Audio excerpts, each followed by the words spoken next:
Eh bah oui, c'est compliqué quand ton film est basé à 90% sur des effets spéciaux et que, en pleine post-prod, on te retire la moitié de ton budget parce que le film a été redirigé en VOD, au lieu de sortir en salle comme c'était prévu à la base. À vrai dire, j'ai cherché le budget du film et j'ai pas réussi à le trouver. Mais je suis absolument certain que c'est ce qui s'est passé parce que c'est pas au point. C'est pas tout à fait au point et ça a dû faire pas mal souffrir Robert Zemeckis de se voir rediriger en VOD malgré le confinement. Parce que quand le premier plan de ton film est un plan sur un projecteur, à mon avis, t'avais envie que ton film soit en salle. C'est triste. Peut-être que le film s'est retrouvé éjecté des salles, pas juste parce que c'est le Covid, etc., mais parce que les gars ont vu le résultat et se sont dit, disons que le film, il passe un petit peu trop rapidement, et il fait pas très film de salle, quoi. C'est-à-dire que je trouve que les environnements, le scope en général du film fait très petit, très restreint. Nous, du coup, on a la chance de le voir sortir en salle. Alors du coup, la question ça va être, est-ce que ça vaut le coup d'aller le voir en salle? C'est sur ça qu'on va revenir avec ce truc, et je suis un peu mi-figue mi-raisin. Sacrée sorcière donc, réalisé par Robert Zemeckis, le réalisateur de la saga Retour vers le futur, de tout un tas de films très intéressants comme Contact, Apparence, Beowulf et tout ce qu'il a fait en film d'animation, etc., etc. Et bien entendu, une nouvelle adaptation du roman de Roald Dahl, qui avait déjà été adapté une première fois dans les années 90, avec un film qui, pour le coup, était plutôt intéressant. Apparemment, c'était plutôt une production limite indé, et du coup, ils ont pu se permettre d'aller à fond au niveau des effets spéciaux, etc. Je crois, si je dis pas de conneries, que c'était Jim Henson qui était chargé des trucages et des costumes. Et le film, du coup, était assez intéressant parce que ça faisait partie de cette lignée de films pour enfants, très sombre, très violent et très trash. L'histoire se concentre donc sur un petit garçon et sa grand-mère qui sont la proie d'un groupe de sorcières, comme tous les enfants, cela dit pour le petit garçon, parce que les sorcières, donc dans cette histoire, existent, sont organisées en bandes, etc., ont des confréries par-delà le monde, etc., et partout dans le monde, kidnappent des enfants parce qu'elles les détestent. Et le petit garçon en a vu une quelque part, il est une de leurs cibles, et pour le protéger, sa grand-mère décide de l'emmener dans un hôtel qui se trouve en Alabama et dans lequel il devrait être en sécurité. Sauf que, arrivé à cet hôtel, ils se rendent compte qu'ils sont là en même temps que la conférence annuelle des sorcières, qui viennent présenter leur nouveau plan diabolique qui consiste à transformer tous les enfants du monde en souris, afin que leurs parents, et enfin les humains en général, les éradiquent et les pourchassent, et donc qu'il n'y ait plus d'enfants sur Terre. Ça va être compliqué, mesdemoiselles, hein. Les gens continuent à baiser continuellement, donc il y a un moment ça va être compliqué. Mais bon, à noter d'ailleurs, pour ceux qui connaissent déjà le roman, que cette version-là n'a pas modifié la fin. Voilà, sans dire plus de détails, si vous êtes au courant du truc, vous serez au moins content de ça. Sacrée sorcière, sans être aussi fun et déjantée et obscure que son original de 90, que la première adaptation qui a été faite, est pas mal. C'est un bon moment à passer, c'est plutôt agréable. C'est pas non plus oufissime, notamment pour ce qui est du parti pris au niveau de la mise en scène. Robert Zemeckis est un réalisateur qui veut faire des films qui vont lui permettre de repousser certaines limites du cinéma, et c'est ce qu'il essaye de faire avec la plupart de ses films depuis la fin des années 90. Il cherche à sortir la caméra de ses contraintes physiques, à créer du coup des plans qui sont un peu plus originaux, etc., etc. Des mouvements inhabituels, par exemple, des trucs dans ce genre. Le problème, c'est que si dans ce film-là, c'est fait de façon réaliste, photoréaliste, ce genre d'angle de caméra, ce genre de plan, ce genre de façon de faire les choses, on les a vus des centaines de fois dans n'importe quel film d'animation. J'ai eu des flashs de Ratatouille pour absolument tout le truc, et honnêtement, comme les effets spéciaux sont pas tout à fait correctement finis, c'est pas si éloigné que ça d'être Ratatouille tout court, quoi. Et enfin, les plans qu'il fait sont pas très impressionnants du coup. Faire un plan qui suit une petite souris qui se promène sur une plinthe de mur et réussir à prendre l'angle du mur pour que quand elles traversent l'angle, pour continuer le plan et continuer à rester au même endroit et bien rester à la même distance, etc. Quelque chose qui serait compliqué à faire avec de la machinerie. Enfin, effectivement c'est compliqué à faire avec de la machinerie. Mais vu que t'as tout fait en image de synthèse et qu'en plus très clairement tout est en image de synthèse, les souris et le décor, où est l'enjeu, quoi, où est le truc vraiment impressionnant et le challenge graphique. Certains plans très précis mélangent des images réelles et de la CGI, Mais généralement, c'est pas quand c'est les angles les plus audacieux qui sont à faire, justement, quoi. Et en dehors d'un chef-op, ou d'un mec passionné par l'image, d'un mec passionné de photographie, qui va remarquer que certains plans qui sont vraiment filmés au ras du sol, au ras du plancher, sont impressionnants parce qu'ils ont une profondeur de champ qui est incroyable. Moi, je m'en rends compte, mais même en me rendant compte de ce genre de truc, j'arrivais pas à être vraiment très impressionné et à trouver le truc marquant, quoi, à me dire waouh, il a réussi à faire un plan comme ça. Je trouvais pas que c'était particulièrement ouf et particulièrement marquant, quoi. Il y a un plan notamment où avec la souris en face de toutes les sorcières et tout est net du début du plan jusqu'à la fin, tout est toujours net. C'est quelque chose qui est quasi impossible à faire avec une lentille en temps normal.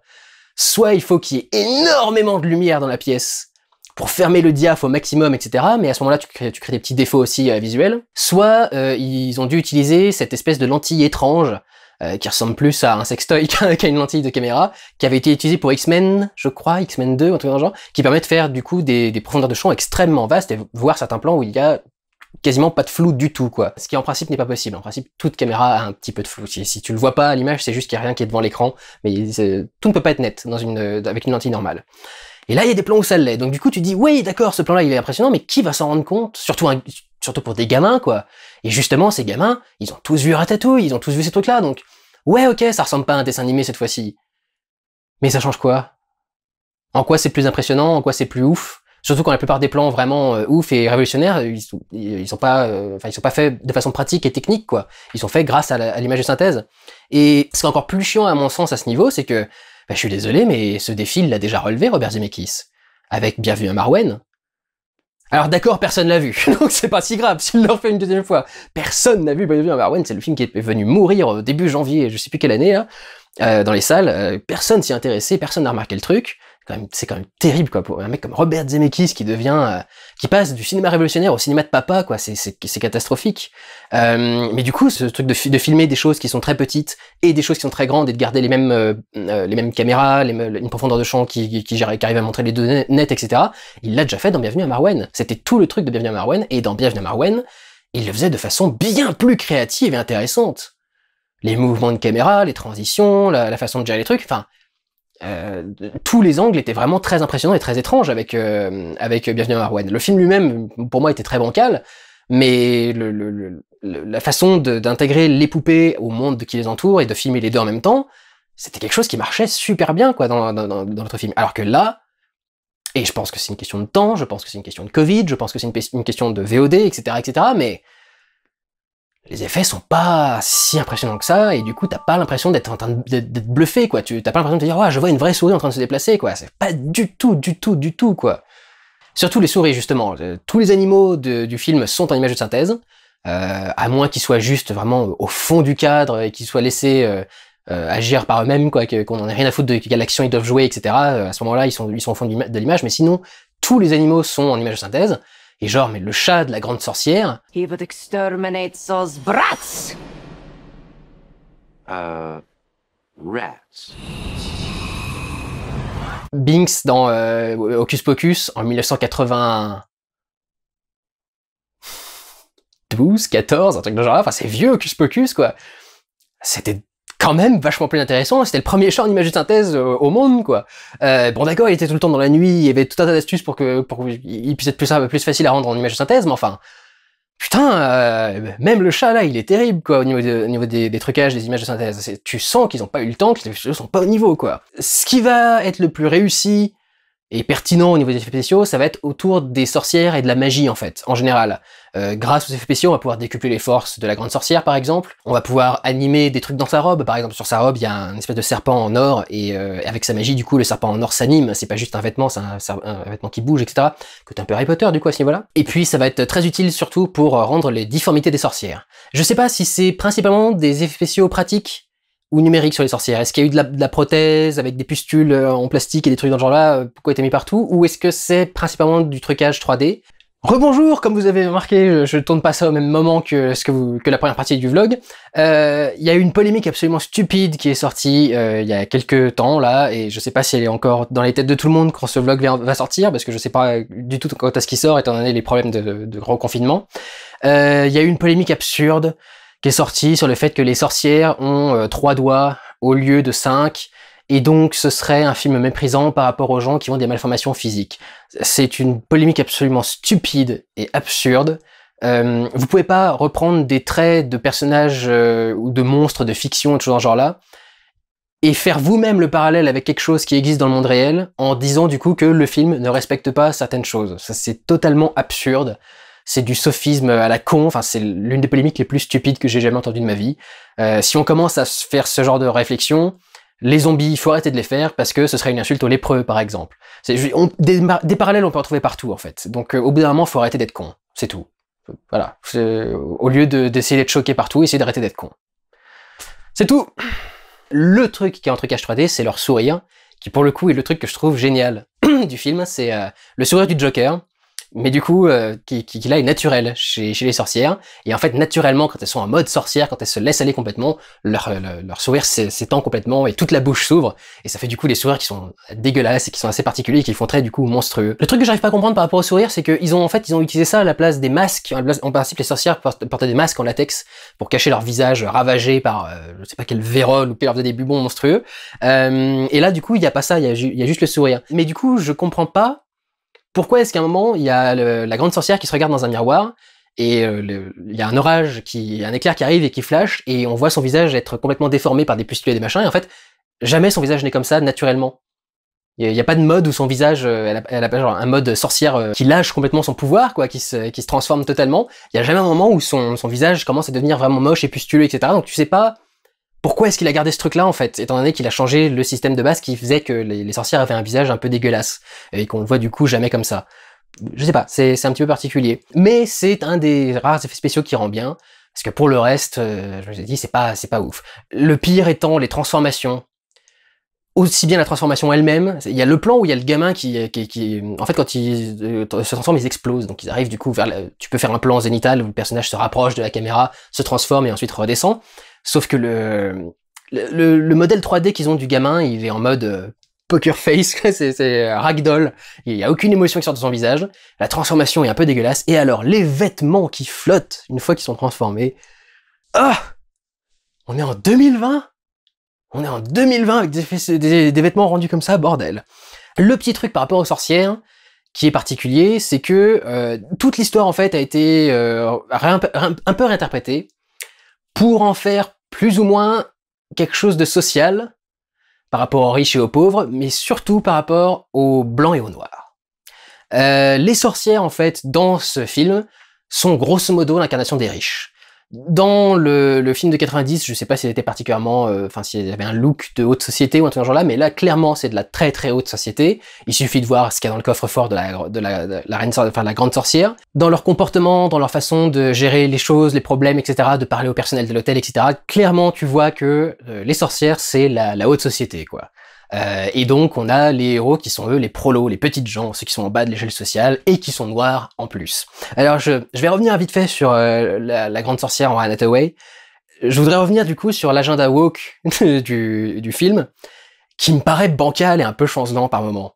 C'est que j'ai l'impression que des fois en essayant d'appuyer certains, de dénoncer certains trucs, etc., tu finis par faire quelque chose qui est presque raciste, du style, dans le roman de Roald Dahl, les personnages n'ont pas de nom. Ni nom ni prénom. En tout cas pour les héros, il y a le petit garçon et sa grand-mère, quoi. Et je crois qu'ils ont jamais de prénom en dehors de ça. Et le film de 90 leur en avait donné, mais là ils en ont pas. Du coup, par rapport au livre, d'accord, c'est fidèle, mais par rapport au film, ça veut dire que quand tu mets un casting noir, tu te donnes même pas la peine de leur donner un prénom. Vous voyez, ça peut être particulier. Un truc très particulier, c'est la voix de Chris Rock. Parce que... Enfin, en particulier au tout début, quand il démarre, c'est une période flashback, c'est pour ça qu'on voit un projecteur, c'est un projecteur qui projette des vieilles photos d'époque, et c'est le personnage donc du petit garçon, mais a priori adulte maintenant, parce que c'est un récit au passé, qui nous raconte du coup ce qui s'était passé, et ce petit garçon adulte est joué par Chris Rock. Et c'est pas Chris Rock avec sa voix normale, quoi. C'est Chris Rock avec une bonne grosse voix, un bon gros accent afro-américain, limite le minstrel Donc le minstrel, c'est quand enfin, les blancs qui se maquillent en noir, par exemple, pour se faire passer pour des chanteurs noirs, ou les noirs qui faisaient les idiots, qui faisaient les clowns, qui faisaient les machins, pour entretenir ce mythe du noir idiot, quoi. Quand t'as Chris Rock qui se met à parler, Let me tell you the story, tu vois sa tête en train de bouger à chaque fois qu'il donne une syllabe, quoi. Enfin, c'est A note about witches. They're real. In every big city, in every small town, they live amongst us. Et tu dis, c'est ouf, ouais, d'accord, on est dans une époque un peu ancienne, etc. Je comprends, mais il a pas un accent si prononcé quand il est gamin, quoi. Et en fait, le truc, heureusement, ça commence comme ça. Et après, quand il commence à vraiment rentrer dans l'histoire, tu sens qu'il se calme. Même au niveau des enfants, parce qu'il raconte une histoire aux enfants, et donc tu sens qu'il se calme au niveau, pour raconter son histoire aux enfants. Et donc, du coup, heureusement, au bout de 2-3 minutes, son accent commence à être plus mesuré et plus juste un accent noir de l'époque, quoi. Et effectivement, à l'époque, les noirs avaient rarement un accent absolument parfait et parlaient rarement un anglais parfait, parce que généralement, ils étaient enfermés dans leur communauté, ils avaient pas trop d'interaction avec les blancs, et il y avait peu d'accès à l'éducation. Mais effectivement, pendant les 5 premières minutes du film, j'étais un peu en mode c'est cringe, c'est un petit peu beaucoup cringe quand même. Pareil, il a modifié le truc, l'histoire, il y a plus ce truc au début avec la petite gamine qui s'est fait enfermer dans un tableau. Vous savez, il y avait ça, qui était un truc qui était ultra flippant. Alors moi, je connaissais du coup The Witches de 90, cette histoire de la gamine enfermée dans le tableau, et m'est restée en tête toute ma vie, quoi. Je me souviens toujours de ce truc, et je me souviens de tout le film d'ailleurs. Enfin, c'est un film qui m'avait beaucoup marqué, c'était très marquant, c'est comme film que tu voyais à l'époque. Mais là, dans cette version, du coup, ils ont décidé de changer le truc avec une petite fille qui est également noire, et qui se fait transformer en poulet. Les noirs et le poulet, c'est un peu un cliché particulier.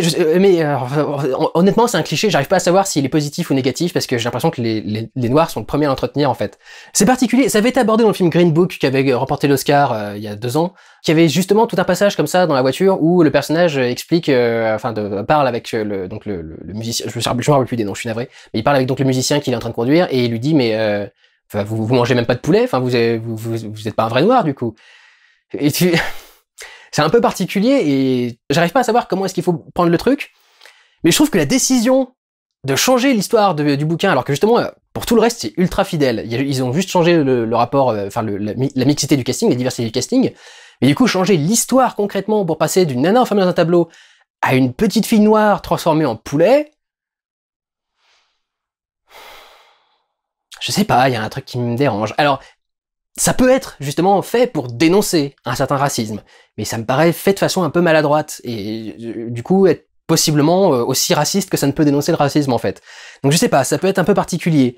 Il récupère aussi, il joue, parce qu'il essaie de donner un côté assez cartoon et tout ça, il joue sur le côté, vous savez, dans les anciens Tom et Jerry, il y avait toujours une mama black, je sais pas si c'était la maîtresse de maison ou si c'était la bonne, mais il y avait toujours une mama noire avec le tablier et les chaussures à moitié chaussons ou je sais pas trop quoi, ou sabots, je sais pas trop quoi.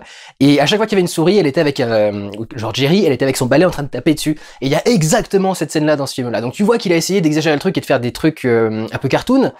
Je dirais que des fois il est allé un peu trop loin, peut-être. Mais c'est clair qu'il y a eu une volonté de faire de ce film une histoire absolument et résolument mixte. L'hôtel ne se situe plus en Angleterre, mais en Alabama. Qui est donc le Sud, raciste, à une certaine époque.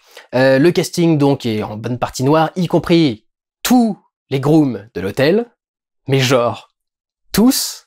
Il y a que le maître d'hôtel qui est blanc, et je me dis, oui, d'accord, en plus en Alabama, certainement qu'il y avait plus de noirs dans ces boulots-là, il devait quand même y avoir un ou deux blancs quelque part. Vous savez pas me faire croire que tous les blancs étaient richissimes non plus, quoi. Il y a aussi des pauvres blancs, enfin ça existe. Donc, je sais pas, c'est des gens exploités blancs. Donc voilà, il y a ce truc-là par rapport à la mixité du casting. L'hôtel, pourquoi s'ils vont à l'hôtel? La grand-mère, du coup, jouée par Octavia Spencer, qui est encore une fois génialissime et qui joue du coup le personnage le plus appréciable du film avec la grand-mère.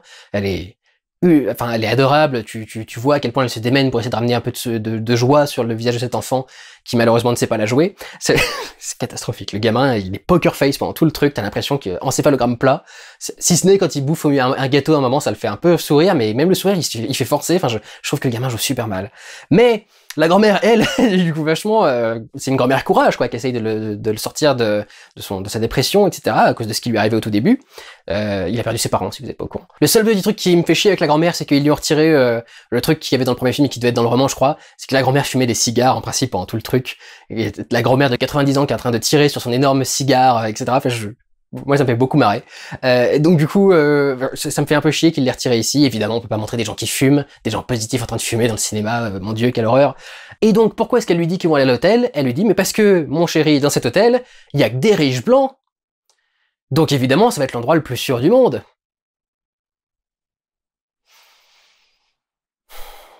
Et alors, un truc qui est particulier, c'est que ils ont aussi rendu les sorcières mixtes. Genre pour essayer de cacher le fait qu'ils essayent d'en faire une dénonciation de la haute société, etc., que généralement on qualifie de blanche. C'est le riche homme blanc, etc., cisgenre et tout le bordel.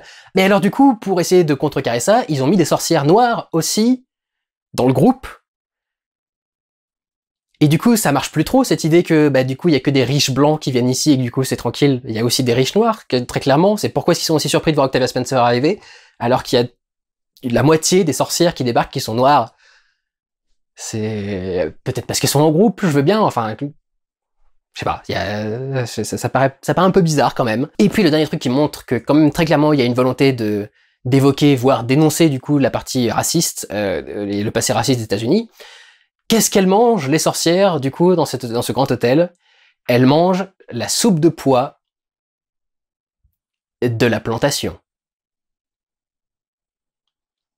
Donc la soupe que bouffaient les esclaves dans les plantations de coton, etc., etc., quoi. Je sais pas d'ailleurs pourquoi est-ce qu'elles prennent ça alors qu'elles sont riches. Je comprends pas parce que la meuf a un truc rempli de billets.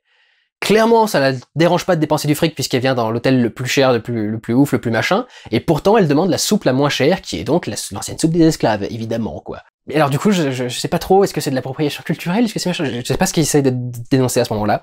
Mais voilà, très clairement, il y a une volonté de faire du film une dénonciation déjà de l'échelle sociale, enfin des différentes classes sociales, et des écarts entre les blancs et les noirs, notamment aux États-Unis. J'ai cru un moment qu'ils étaient quand même allés très très loin dans le truc parce que il y a une autre souris qui est transformée en plus du personnage, enfin du petit garçon et du petit gros, qui n'est que ça dans le film. C'est le petit gros qui a toujours envie de manger, au point de devenir ridicule. Même quelqu'un avec un trouble obsessionnel compulsif aurait pas envie de faire son toc autant que ce gros a envie de manger dans des situations inappropriées, quoi.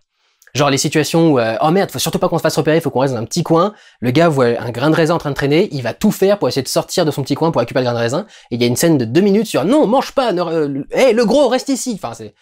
Oh la vache, c'est un peu saoulant quand même. Mais donc oui, en plus de ces 2 souris là, il y a une 3e souris, je sais pas si elle est dans le roman, je sais pas si elle a été ajoutée, je sais pas d'où elle vient, mais alors pendant tout le début du moment où elle s'est mise à parler, je me suis dit oula, encore un accent extrêmement prononcé, quoi. Et au début, j'ai cru que c'était un accent afro-américain. Et en fait, petit à petit, j'ai fini par comprendre que non, c'est un accent sudiste.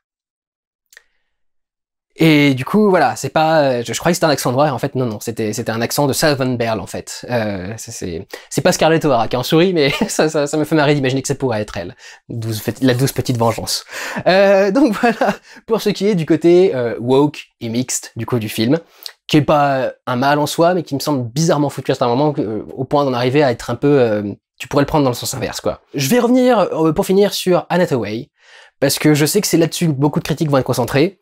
Moi, je trouve que Anne Hathaway est vraiment géniale dans ce rôle. Elle surjoue exactement ce qu'il faut. Je crois que son petit accent russe, là où je sais pas trop quoi, c'est parfait pour rajouter au côté un peu snob et un peu dur, méprisant, etc. Enfin, je trouve que ça lui va très très bien.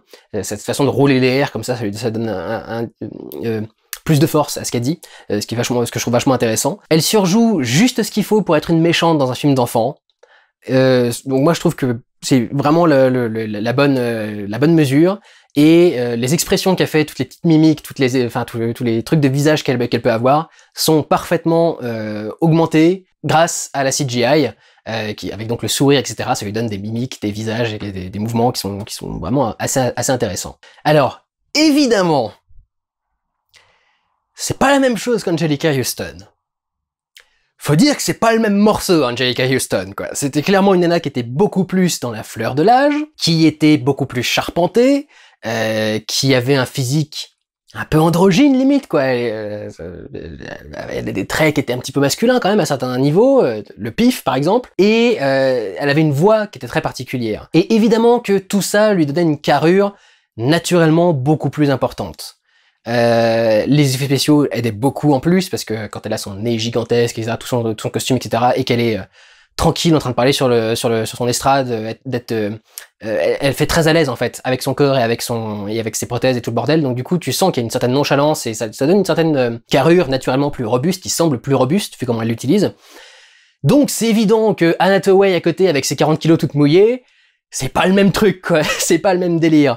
Mais je trouve que Anne Hathaway est le choix parfait pour cette version du coup de la reine sorcière, de la grande sorcière plutôt, qui est du coup cette dénonciation des hautes sociétés, quoi, de la haute en général, des bourgeoises. Elle incarne très très bien ce truc-là. Elle a un passé particulier. Enfin, elle avait fait toute une série de films, The Princess Diaries ou un truc dans ce genre-là. Anne Hathaway, c'est comme ça un des premiers trucs qu'il avait fait connaître. Et elle a un don assez inné pour jouer des personnages assez snobs, et c'est quelque chose qui lui passe très bien en plus. Enfin, tu mets une robe de haute couture sur Anne Hathaway, ça passe super bien, quoi. Aussi bien quand tu lui rases les cheveux et tu lui arraches les dents dans Les Misérables, mais tu lui mets une robe de haute couture, enfin, tu sens qu'elle est dans son élément, quoi. Et du coup, quand tu veux dénoncer une certaine haute société, la haute classe, le comportement de la haute par rapport aux petits, il y a un truc qui est très très bien choisi dans le fait de prendre Anne Hathaway, et je trouve qu'elle le joue à la perfection et que c'est vraiment le meilleur show de casting possible à ce niveau-là. J'adore ses mimiques, j'adore sa façon de positionner son corps, j'adore ses sourires, j'adore sa façon de parler. Je suis comme quand t'as dit of course I have a plan. comme elle dit plan. J'adore le truc. Ladies, I have a plan. Donc voilà, c'est vrai que moi je trouve que elle est bien dans son rôle et que ça rend bien. Le problème, c'est que tout ça est développé beaucoup trop rapidement. T'as l'impression que, il se passe trop de trucs et pas assez de trucs en même temps, et le rythme est un peu bizarre, tout avance super vite, les personnages il y a un moment où justement ils font l'élaboration du plan, comment est-ce qu'on fait pour réussir à se débarrasser des sorcières, etc. Et genre t'as le gamin qui débarque qui fait alors on va faire ça, étape numéro 2, étape numéro 3, étape numéro 157, et enfin voici la dernière étape. Et t'as la grand-mère qui est là, et tu viens de penser à ça tout seul, la fin du coup, il fait ouais, je suis super doué, etc. Et tu fais ouais, ça arrangeait bien le scénario que ça aille super vite, parce que putain, sinon c'est compliqué de comprendre comment tu passes de tel à tel enjeu, comment est-ce que tu fais tel truc, et des fois c'est un petit peu compliqué, quoi. Donc je trouve que ça passe un petit peu trop vite à ce moment, et je trouve que globalement, l'hôtel fait petit.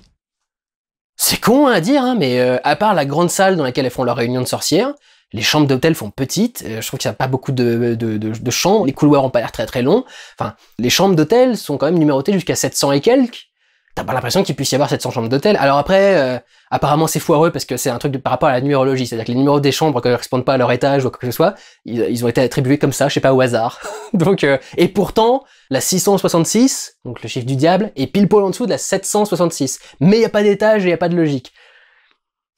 Donc, t'as l'impression que tout ça, c'est un peu des excuses pour te dire, en fait, on avait le budget pour construire 3 décors, 3 pièces, c'est le lobby, la chambre de la grand-mère et du petit, la chambre de la grande sorcière, et puis la grande salle dans laquelle elles se réunissent toutes les deux. Et en dehors de ça, on n'avait pas le budget, quoi. Et du coup, ça fait petit, ça fait cheap. Je trouve que ça fait vraiment cheap. Tu sens que c'est pas un film de cinéma où on a pu avoir un gros décor et se mettre à l'aise, quoi. Tu sens qu'on a dû faire avec un budget plus contraint. Et ça m'étonne parce que le film avait pas toujours été prévu pour être en VOD, il était prévu pour être en salle à un moment, et du coup, t'as l'impression que c'est juste Zemeckis qui a pris des décisions un peu cheap, quoi. Ça fait pas très impressionnant comme environnement, comme endroit. Enfin, mention spéciale, par exemple, à la cuisine de la grand-mère, qui fait à fond studio, où t'as l'impression que le ciel bleu, c'est un fond bleu de studio, quoi, et tu vois que la lumière fait un peu fausse, etc. Ouais, je trouve qu'il y a des moments où ça fait cheap comme film, c'est bizarre, quoi, surtout quand c'est fait par Zemeckis, mais non, ça fait cheap. À plusieurs reprises. Donc, alors, je sais pas ce qui s'est passé avec Sacrée Sorcière, budget, Covid, etc., j'en sais rien, mais... Ouais... Je sais pas. Si vous êtes curieux, si vous voulez comparer du coup avec l'autre version, c'est pas un mauvais moment, vous aurez pas l'impression que vous êtes fait arnaquer. Voilà ce que je pouvais vous dire par rapport à Sacrée Sorcière de Robert Zemeckis. Ça va, c'est honorable, ça passe bien. Si vous avez des enfants, ce sera très bien de les mettre devant. Voilà, ça passe. C'est pas sensationnel, mais ça passe. Prenez soin de vous, allez voir des films, regardez des films, je sais pas comment il sera disponible. Ciao!